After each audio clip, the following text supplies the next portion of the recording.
Hi, this is Dr. Zack, and I want to go over a very important issue real quickly, and that is when to use ice and when to use heat when you've had an injury. In most cases, you want to use ice therapy anytime that you have an injury, especially if it is a new injury. That's what we would call an acute injury, whether it be low back or neck or even a contusion of some sort, a swelling.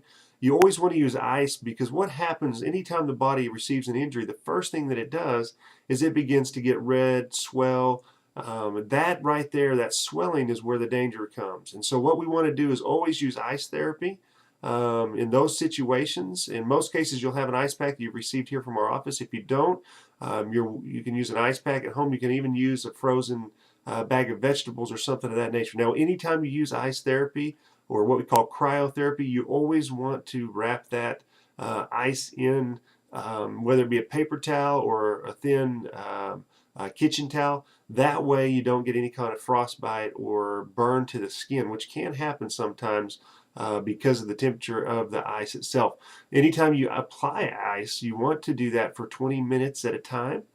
You don't want to do more than 20 minutes in an hour on one area. Now you can do multiple areas within that hour, but if you're applying ice, you only want to put it on one area for 20 minutes out of each hour. Now you can apply it every single hour, and if it's a severe strain or severe irritation or swelling, then you want to use the ice very regularly. What this is going to do is help reduce the amount of swelling, get the pressure off the nerve or the disc or whatever has happened. Now, when do you use heat?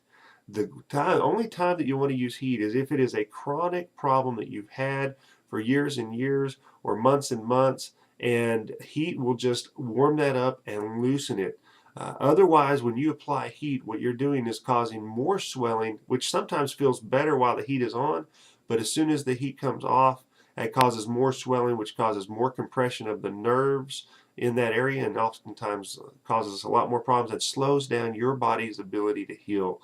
So the next time you have an injury, whether you strain your back, you get a crick in your neck, whatever that is, reach for the ice pack instead of the heating pack, and you'll save yourself a lot of time in your recovery, and you'll begin getting better much faster that way. So just another tip here from the West Texas Wellness Center, and this is Dr. Zack Parker, and I just want to tell you thanks.